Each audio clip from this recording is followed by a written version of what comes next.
And that ball's hit to the shortstop. Rojas throws it over to first base, and that's not going to be enough. That's an infield single by Contreras. Turner, my bad.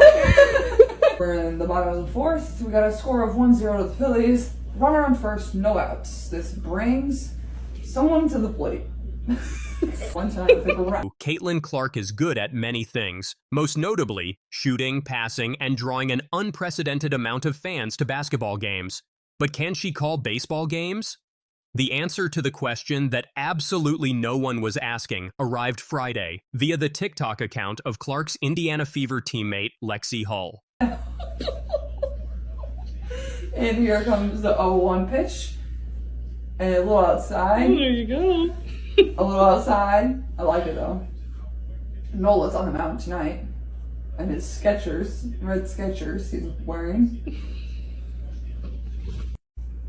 Swings a chopper right down the first base line.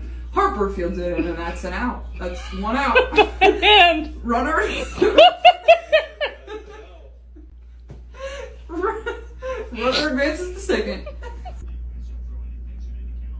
And a swing and a miss for the second strikeout of the inning. Nola gets out of it after the lead runner gets on. It might have been the second batter. I'm not sure. And that brings us to the top of the fifth, with the Phillies leading 1-0. We'll be back in a minute with a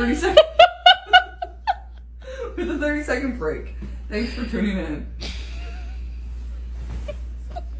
With apparently nothing better to do on Wednesday, Clark tried her hand at play-by-play for a game between the Milwaukee Brewers and Philadelphia Phillies. As Hull described it, Clark claimed she'd be a good commentator and tried to prove it with some fourth-inning commentary. We'll give her this. Clark definitely has the voice for the broadcast booth and some of the terminology down. We just don't know how many times we've heard "this brings someone to the plate" and "it might have been the second batter, I'm not sure," during an MLB broadcast. By the end, Clark couldn't keep it together and fell laughing to the bed. She still decided to pitch the Phillies on some off-season work in the comments of Hull's video. Clark finished her rookie season Thursday with numbers that will leave a mark on the WNBA history books. After her first 40 WNBA games, Clark holds the WNBA single-season and single-game records for assists, the second most three-pointers in a season in league history, the rookie records for points, assists, and three-pointers, and the only rookie triple-doubles the WNBA has seen. Beyond that, Clark has been a draw for the league on a level rarely seen in sports. Basically, every WNBA broadcast partner set ratings records this season, all via Clark games, while the Fever saw enormous spikes in ticket sales, jersey sales, and social media engagement. It was fitting that Clark's final game of the regular season was the most attended in WNBA history. Now, we can only wait and see what happens when the Fever's first playoff appearance since 2016 begins on Sunday. But my teammates do a really good job of that. They think I'm funny. They think it's funny, so... And then Aaliyah is the one that ends up with a technical. That's the best part about it all. Like, she's the one babysitting me, and then somehow she ends up with a technical. And she didn't really do anything. She was just standing there, so that's what was funny to me. But I think... Roberta Rodriguez, a Brazilian-American reporter, slammed Caitlin Clark for supposedly complaining too much in games and allowing her teammates to babysit her. The sports journalist also made claims about how Clark supposedly perceived her teammates. Rodriguez expressed what she labeled as her unsolicited opinion, following Clark's remarks on her Indiana Fever teammates' constant de-escalation tactics. Rodriguez wrote on X, "Caitlin Clark behaves and exists like a white teenage boy, including using the privileges that come with being one. It may be all giggles among the teammates for now, but getting your mostly black teammates to babysit you and finding it funny, especially when they start getting texts themselves as a result of your actions, has a really bad ring to it," she added. She is surely cool about being de-escalated, but had things to say about being fouled. She sees players being destroyed in her name and doesn't do anything about it.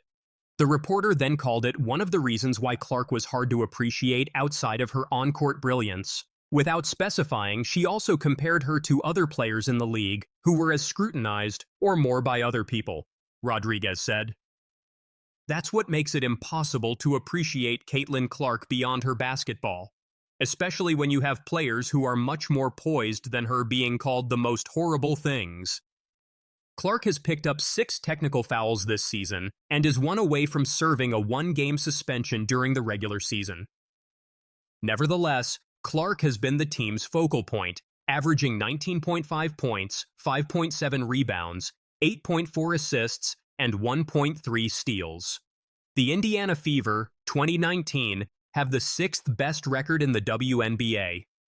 Fever teammates always on the lookout for Clark's temper.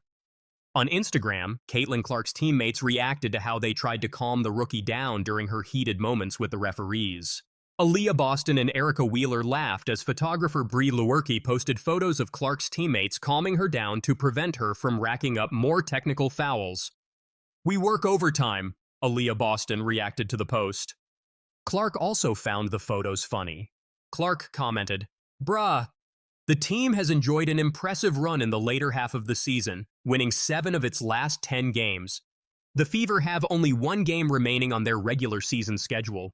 Regardless of the result of their game versus the Dallas Wings, the Fever will end the season with the 6th seed, as they await their opponents in the first round of the playoffs." We're not allowed anymore to show the number 1 draft pick in the WNBA draft as opposed to Angel Reese, a woman who can't run. I mean, next time you watch Angel Reese play, yes, she can play. She's a good player, but she can't run. But we're not allowed to show the number 1 pick in the draft, the most dynamic player, including everybody. Why? Well, because it's racist. Yes, it's racist according to the idiots. When will the madness end? I think it's on its way to ending. I do. I think that Netflix special last night showed that black folks can get on white folks on black folks. There has been a long-running rivalry between Reese and Clark going back to their days in college, but it's seemingly become very one-sided in the WNBA. Clark doesn't really ever mention Reese or the Chicago Sky. Meanwhile, Reese can't seem to stop using the Indiana Fever and WNBA sensation for attention. On the first episode of her podcast, Reese said, "So I think it's really just the fans, her fans, the Iowa fans, now the Indiana fans that are like, they ride for her. And I respect that respectfully, but sometimes it's very disrespectful. I think there's a... When it comes to people who like Clark. Now, she felt bad. TikTok user @TheLunctionLawyer shared a video claiming fans of Clark never cared about basketball. They only care about racism. No, this isn't a joke.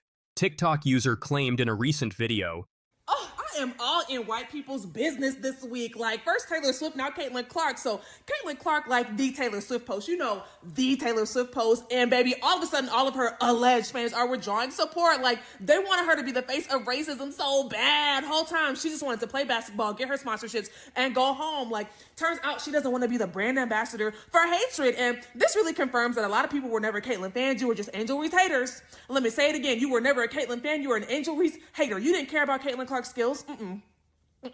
You like the fact that she was a white woman performing exceptionally well in a sport dominated by black women. So instead of appreciating Caitlin for being an incredible, talented player, it was all about being anti-Angel Reese. That's not weird to y'all? Y'all think that's weird? Anyway, I know Caitlin wanted to tell y'all in her comment section that it's not an airport. You don't need to announce your departure, but you know, she kept it cute as a sponsored, well-paid, talented WNBA. Angel Reese seems to agree with the idea that fans of Caitlin Clark are racist. A gross attack on people who simply like enjoying watching Caitlin Clark play basketball. Was that Reese's response? Nope. Instead of ignoring the post, she showed full support for it and wrote in the comments, "You left no crumbs." That's slang for saying someone nailed it. This is nothing short of disgusting behavior. If Angel Reese wanted to set an example, she would have denounced the video. Instead, she hopped into the comments and showed overwhelming support for a post claiming Clark's fans just wanted her to be the face of racism so bad. It's an insanely racist video, and instead of speaking out against it, Reese is endorsing it. There's simply no excuse. This shows how fandom can be influenced by racial bias. Do you think Angel Reese should expect more from herself and ask her fans to do the same? The only thing you can say about her as a rookie is that she wasn't Caitlin Clark. That's about it. Whoa! Did you just hear what Stephen A. Smith said about Angel Reese? He straight up said the only thing you can say about her rookie season is that she wasn't Caitlin Clark. The number 7 pick in the draft finished the season averaging over 13 points, 13 boards. It's the highest rebound average in the history of the W. Angel Reese isn't just any rookie. She's been dominating the league, setting records left and right. But apparently, that's not enough for Stephen A. Smith. Stephen A., now that her season is over, how would you grade her rookie campaign? Here's where it gets juicy. Stephen A. Smith, the man with the hottest takes in sports, was asked to grade Reese's rookie season. And what he said next? It set off a firestorm. Very good, very impressive. She deserves a lot of credit for it. Feisty, goes out there, fights, gives it all she's got for her teammates every day. Okay, seems pretty positive, right? Wrong. Keep listening, because this is where it all goes off the rails. The only thing you can say about her as a rookie is that she wasn't Caitlin Clark. That's about it. Boom! There it is. Stephen A. just dropped a nuclear bomb by comparing Reese to Caitlin Clark. And let me tell you, Angel Reese did not take this lying down. Indiana Fever rookie sensation, Caitlin Clark. There's nothing really to say other than that. She's winning Rookie of the Year. She's a top candidate for League MVP honors. She ain't beating Asia Wilson for the MVP. But she's beating Angel Reese for the Rookie of the Year. That's a wrap. That's over. Did you catch that? Stephen A. is laying it down hard. He's not just saying Caitlin Clark is good, he's saying she's dominating the league. And poor Angel Reese? Stephen A. is basically saying she doesn't stand a chance. Angel Reese was older. I would have gotten on her about what she just said. Because I would have been like, how naive can you be? But she is young. She's only 22. Stephen A. is calling out Angel Reese for being naive. But wait, is he actually defending her? This is getting wild. Caitlin Clark is box office. She is a star. And Angel Reese is to be completely believed that there's no hate. They both get along. They're cool with each other. They're high-end competitors, etc., etc. Stephen A. is giving props to both Caitlin Clark and Angel Reese? What is happening? Is this the same Stephen A. Smith we know? But you've known they were coming for you when you were waving your hands in your face to mock Caitlin Clark when you were beating her for the national championship. Oh my God, Stephen A. is not holding back. He's basically telling Angel Reese, you brought this on yourself. But some of them are racist. Some of them don't want Angel Reese to be the one coming at her, and they use ethnicity as the rationale behind. Stephen A. is touching on the race issue. He's not just talking about basketball anymore. This is getting deep and controversial. I don't know about you, but I am shook by all this drama. What do you think? Is Stephen A. right about Caitlin Clark dominating the league? Is he fair in his criticism of Angel Reese? And what about those race comments? Angel Reese and Sky disappoint WNBA fans and loss to Mystics, extend losing streak to 4. Angel Reese and the Chicago Sky are trending in the wrong direction. Chicago dropped its 4th consecutive game with a 74-70 loss to the Washington Mystics on Wednesday at Wintrust Arena. The Sky fell to 11-19 and are fighting for positioning at the bottom of the WNBA playoff picture. As for Washington, it is just 9-22 overall but has now won 3 in a row.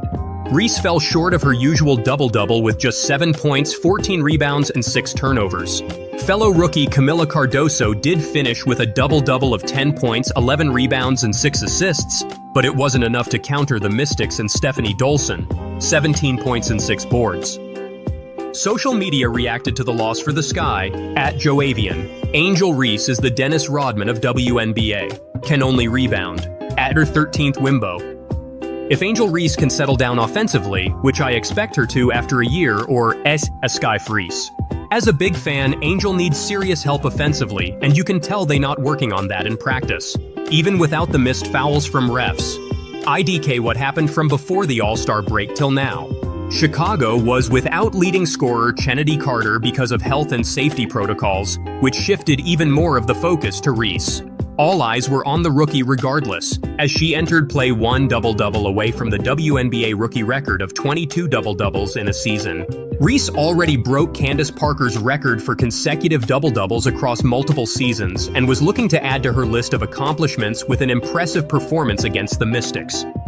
Yet she and the Sky struggled in the early going and found themselves trailing by double digits in the first half before trimming the deficit to 5 at intermission. That momentum carried over into the second half as Chicago took the lead in the third quarter with Reese crashing the boards. The rookie reached double-digit rebounds in the third and needed 3 points in the fourth to break the double-double record. With the game and record hanging in the balance, Diamond D. Shields provided a scoring spark off the bench in the fourth quarter for the Sky. It was much needed, with Michaela Onyenwere doing much of the heavy lifting in the scoring department through the opening 3 quarters. Still, it wasn't enough. Reese didn't score a single point in the fourth, and Washington closed on a 13-2 run to escape with a win and send the Sky tumbling into their high-profile showdown with Caitlin Clark's Indiana Fever on Friday. Stephen Curry and LeBron James just broke the internet with a shocking X collab. Is this the start of a Lakers super team? Let's break down the buzz that's got the whole league talking. In a surprising twist, NBA fans have been treated to an unexpected treat. Stephen Curry and LeBron James have joined forces on X. This digital collaboration comes in the wake of persistent trade rumors linking Curry and James, who have long been viewed as potential teammates despite their fierce on-court rivalry.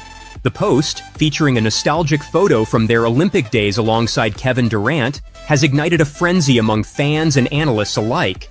The image, which showcases the trio in their prime, sparked immediate speculation, which left fans saying, "Really happening?" As the post went viral, it was accompanied by a flurry of comments and hashtags about the possibility of Curry joining LeBron on the Los Angeles Lakers. While this social media moment is sure to keep fans buzzing, it's crucial to remember that trades involve complex negotiations and significant factors beyond mere Instagram interactions. However, this high-profile collaboration certainly has everyone wondering if this is a sign of bigger things to come in the NBA. Stay tuned as the offseason continues to unfold. Curry shared the picture and fans started rumors. Is Curry joining the Lakers? A fan asked, "You're a Laker." The Lakers have been at the center of trade rumors involving Curry for some time now. With the team in need of a dynamic playmaker to complement LeBron James, Curry's name has frequently surfaced in trade discussions. The fact that Curry and LeBron chose to collaborate on this X post has only intensified these rumors, leading many to wonder if this is more than just a nostalgic gesture. The intrigue surrounding Curry's potential move to the Lakers is heightened by the current offseason atmosphere. With numerous high-profile trades and signings expected, Curry's collaboration with LeBron James has added an extra layer of speculation. Fans and analysts alike are poring over every detail, trying to decipher whether this social media moment could signal a significant shift in the NBA landscape. What is the rumor of Curry and Lakers? The rumor linking Stephen Curry to the Los Angeles Lakers has generated significant buzz due to several factors. The Lakers are in search of a dynamic point guard to complement LeBron James, and Curry, known for his exceptional shooting and playmaking, fits the bill perfectly. With Curry under contract with the Golden State Warriors until 2026, speculation often arises around high-profile trades, especially when teams like the Lakers are involved.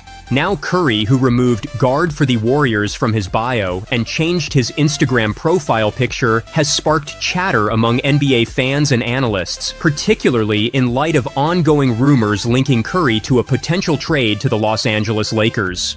The timing of these changes has intensified curiosity about his future, leading many to wonder if a major announcement is on the horizon. Recent social media interactions, including Curry's ex-post with LeBron and removing "guard for the Warriors" from his bio, have given more curiosity to fans, and analysts interpret these moments as potential hints about future moves. LeBron's known admiration for Curry and the Lakers' championship ambitions further amplifies the speculation. While the trade rumors are exciting, they remain speculative, and no official deal has been confirmed. As the offseason progresses, the buzz around Curry and the Lakers continues to captivate the NBA community. As the NBA offseason heats up, this Curry-LeBron collab has fans on the edge of their seats. Is it just social media fun or a sign of big changes ahead? Only time will tell. What do you think? Could we see Curry in purple and gold? Drop your thoughts in the comments, hit that like button, and subscribe for more NBA buzz.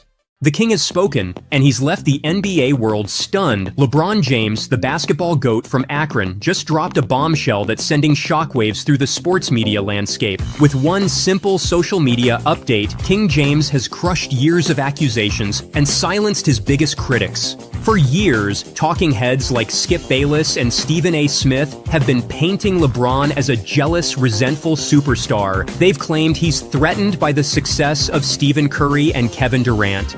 But now, LeBron has flipped the script in the most unexpected way. In a move that's left fans gasping, James changed his Instagram profile picture to an iconic snap of himself, Curry, and Durant in action from the Paris Olympics. This isn't just any photo, folks. It's a scene that mirrors the first Avengers movie. Is LeBron assembling his own super team of NBA heroes?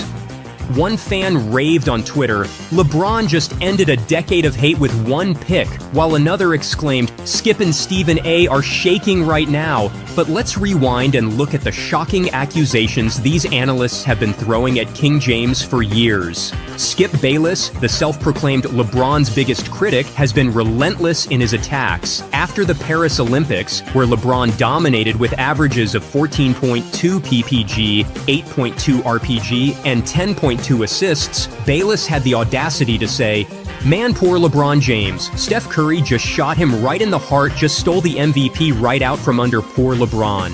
Can you believe the disrespect? Bayless deliberately ignored LeBron's monumental performance to push his anti-James agenda. This is the perfect stage for LeBron James to have a huge game. But wait, it gets worse. Stephen A. Smith, a self-proclaimed Michael Jordan stan, has been on a mission to tear down LeBron's legacy. He's repeatedly called James sensitive towards Curry and Durant's success. In a shocking statement, Smith even said, "When we talk about how great they were as players, well, LeBron had to go to Miami to get the title. And then LeBron went back to Cleveland to join Kyrie Irving and get Kevin Love from Minnesota in order to win in Cleveland. And LeBron had to get Anthony Davis to get to LA before he won the title in LA. Jordan stayed, Steph Curry stayed. Is Smith forgetting that basketball is a team sport? Or is he just desperate to keep his idol Jordan on top? But here's the real kicker. Despite years of these analysts pushing the narrative of a jealous LeBron, the King has always shown nothing but love for his fellow superstars. Remember when he admitted to being in awe of Durant's scoring ability? In a 2014 interview, LeBron said, "I get jealous sometimes when I look over at KD and he's like 16 for 32 from the field and then 14 for 34. I'm not much of a forced shot guy. But there are games where I have it going, and then at the end of the game, I'm like, damn, I shot just 12 for 16?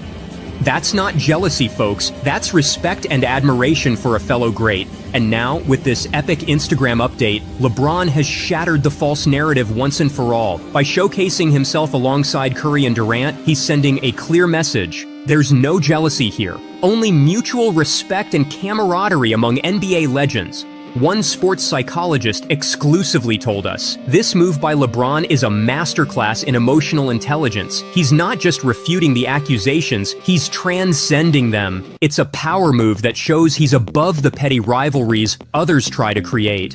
Fans are going wild over this development. The hashtag LeBronUnitesNBA is trending worldwide, with supporters and critics alike weighing in on this groundbreaking moment. One fan tweeted, "LeBron just ended Skip and Stephen A's careers with one pick," while another posted, "This is why LeBron is the GOAT on and off the court." But the burning question remains, how will Bayless and Smith respond to this epic shutdown? Will they finally admit they were wrong about LeBron, or will they find new ways to spin this against the King? One thing's for sure, this story is far from over. As the NBA season approaches, all eyes will be on LeBron, Curry, and Durant to see if this social media bromance translates to the court. What do you think about LeBron's game-changing move? Has he finally silenced his critics once and for all? Or is this just the beginning of a new chapter in the NBA's greatest rivalry? Sound off in the comments below and let us know where you stand in this explosive debate. Remember, you heard it here first. Keep it locked on our channel for all the latest updates on this developing story. And don't forget to like, subscribe, and hit that notification bell to stay up to date on all the hottest NBA drama. The Olympics may be over, but the excitement is just beginning. Team USA brought home the gold, but now everyone's wondering, could we see some of these superstars teaming up in the NBA? LeBron and Steph lighting it up together, KD and Booker joining forces, the possibilities are endless. We've seen Olympic teammates become NBA powerhouses before, from the Heatless to the Warriors dynasty. Will Olympic chemistry lead to NBA championships? Let's break it down. Now for the question you know you've been dying to ask for 3 weeks about the Team USA men's basketball Avengers. With their gold medal mission accomplished, which players on this star-studded squad are going to join forces on an NBA team down the road? With the national team's rich history of such things, it's only natural to wonder. The Miami Heat-less trio of LeBron James, Dwyane Wade, and Chris Bosh that teamed up in 2010 had USAB roots, as they grew close while playing together in the 2006 FIBA World Cup in Japan and Beijing Olympics in 2008. The Golden State Warriors dynasty had a similar story, with Kevin Durant, Andre Iguodala, and Stephen Curry bonding in Turkey at the FIBA World Cup in 2010, then finding a way to come together 6 years later. Iguodala and Durant were also together on the 2012 Olympic team in London. Just last week, longtime NBA veteran and ESPN commentator Kendrick Perkins claimed that James Harden, while playing for Team USA at the London Olympics, was strongly encouraged by his superstar teammates to leave his sixth-man role with the Oklahoma City Thunder that summer and pursue a more worthy role elsewhere. He would be the centerpiece of the Houston Rockets by that October. But the tricky part about this phenomenon, and the thing that makes it so hard to handicap whether we'll see a super team spawned out of the Paris Games, is that you'd need telepathic powers to figure out if any of these all-stars are truly thinking about playing together down the road. This sort of process isn't typically linear, with other developments needing to unfold on each player's respective NBA squad before those Team USA connections come into play. What's more, the freedom that comes with free agency, more often than not, plays a part.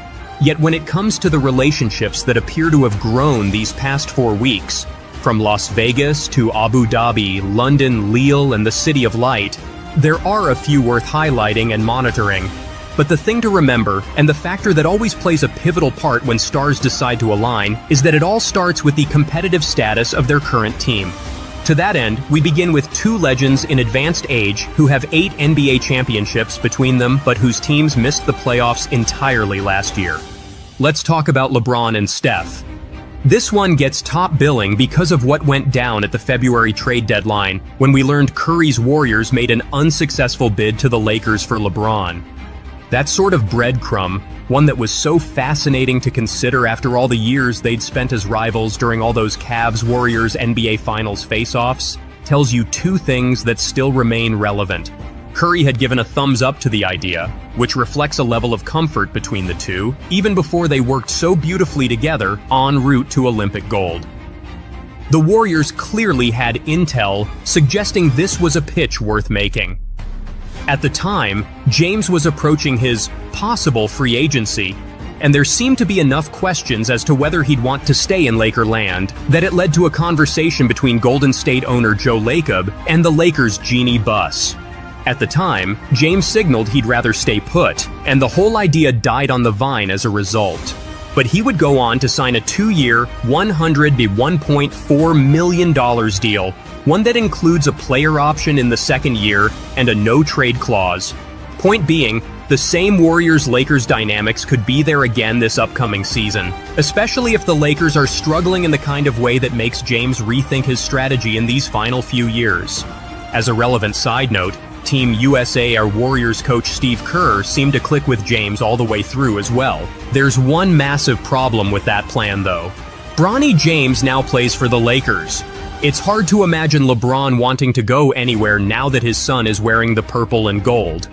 So, could the 36-year-old Curry become so fed up with the diminished help around him in Warriors world that he heads for the exits and somehow pairs up with the 39-year-old James and fellow Team USA star 31-year-old Anthony Davis? It seems unlikely, what with Curry's stated goal of playing his entire career with the Warriors. But he's a competitor of the highest order, one who just saw his team say goodbye this summer to his beloved backcourt mate Klay Thompson, this summer while failing in its pursuits of Paul George and Lauri Markkanen.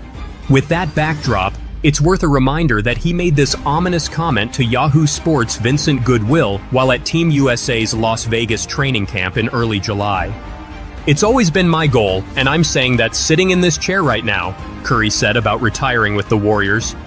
But like you said, life, and especially life in the NBA, it is a wild environment and things change quickly.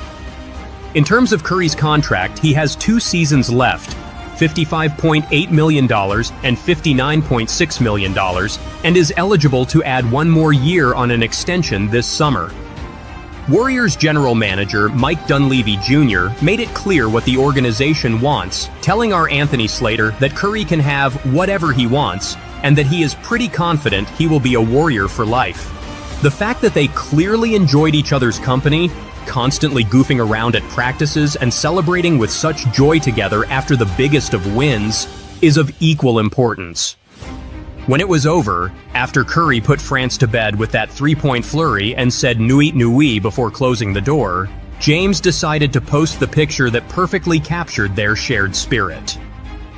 The news conference after the Team USA gold medal game, with Kerr, Curry, and Kevin Durant all raving about one another on the same podium, was the kind of thing I never could have imagined 5 years ago. It happened from start to finish, with Durant and Curry sharing a Mutual Admiration Society news conference at the start of the Olympics as well. When Durant left Golden State for Brooklyn in free agency, there was a fair amount of shared baggage from their 3 years spent together. You don't have to be Dr. Phil to figure that out, as Durant came very close to winning 3 consecutive championships, within a torn Achilles tendon in fact, yet chose to head for the exits. But feelings evolve over time, and Curry and Durant spent the entire Team USA journey sharing the kind of deep reverence that was there during the best of times in their Warriors days. On Curry's side, it was notable the first-time Olympian would routinely reference Durant's 3 gold medals, now 4, and standing as the best Team USA player of all time. Durant in turn spoke glowingly about who Curry was and remains both on and off the floor. Yet while the Warriors are clearly on the prowl for another big-time star, and with a known commodity like Durant certainly fitting that bill, Phoenix Suns owner Matt Ishbia emphatically insisted the 35-year-old wasn't going anywhere in late June in response to speculation of a possible Durant departure. NBA draft night is the best. Everyone talking about the drama and storylines, some are right and some are just wrong.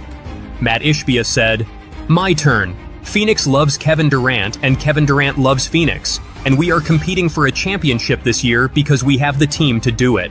Gotta." But how might Ishbia feel if they fall short again? Or Durant, fellow Team USA member Devin Booker, or Bradley Beal for that matter?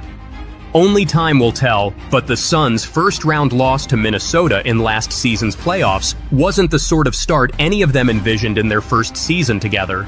When the gold medal game news conference was nearing an end, after they all fielded several questions about Curry, Durant, and James, Kerr grabbed the microphone and announced that he had one more thing on his mind.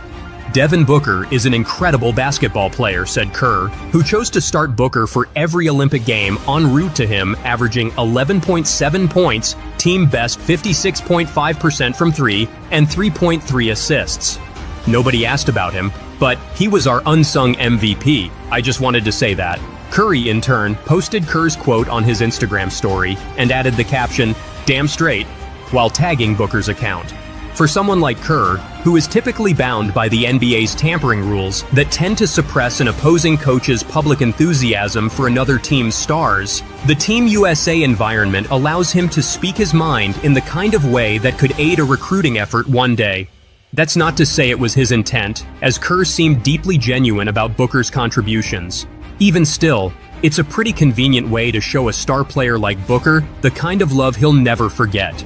What's more, The truth about the Suns is that rival teams are monitoring the desires of Durant and Booker.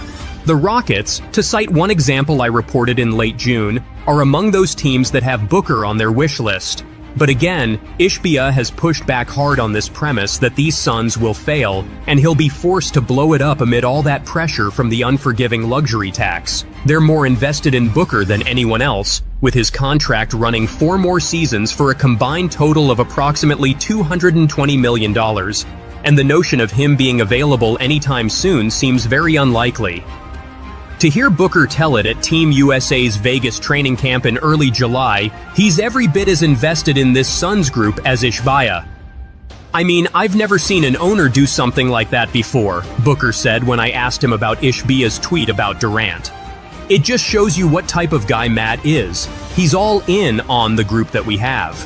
We believe in the group that we have and the talent that we have. It's not easy to win a title. So I think having that hurt together and that experience together in the playoffs is going to help us moving forward. Boston went through it before winning it all in June. Obviously, the Celtics addition of Drew Holiday last summer helped out a lot. But yeah, moving forward, you know, you live and you learn, and I think experience is the best teacher. Truth be told, we could workshop these fascinating scenarios all day. Anthony Edwards and Durant became fast friends who were dynamic together in Team USA's second unit. So does that mean the 23-year-old Minnesota Timberwolves star might find a way to persuade his favorite player to force a trade to his frigid part of the country? Don't count on it, from either side. After Minnesota's run to the Western Conference Finals last season, and with Edwards' star on a meteoric rise, it's so far so good for him with his current core. Joel Embiid was desperately in need of help a few months ago, but the Philadelphia 76ers are all set for their next push after landing George in free agency and re-signing Tyrese Maxey. Could Heat big man Bam Adebayo, whose running mate, Jimmy Butler, can be a free agent next summer, find the help he so desperately needs among his Team USA pals? Perhaps, but there are no visible dots to connect just yet. Cheryl Swoopes breaks silence on Angel Reese, luring Gabby Williams to Chicago Sky. If there was one person who won all hearts with her exemplary performance in the Olympic gold medal game, it was Gabby Williams. In a contest that had neck-to-neck competition, Williams brought back the French time and again into the game. Seeing her performances, Chicago Sky star Angel Reese asked her if she would like to join the Chicago Sky. But Williams' answer was sturdy, since she had had her share of experiences while playing for the Sky from 2018 to 2021. Taking a look at their conversation on X, WNBA legend Cheryl Swoopes has come to the fore to share her take. Swoopes was present during the Queens of the Court podcast on Tuesday when she expressed her views on the entire Williams-Reese saga. And fans were excited to know how highly Swoopes thinks of Williams. I knew we'd get to Gabby later, cause, yeah, I saw Diarika Hamby, Angel Reese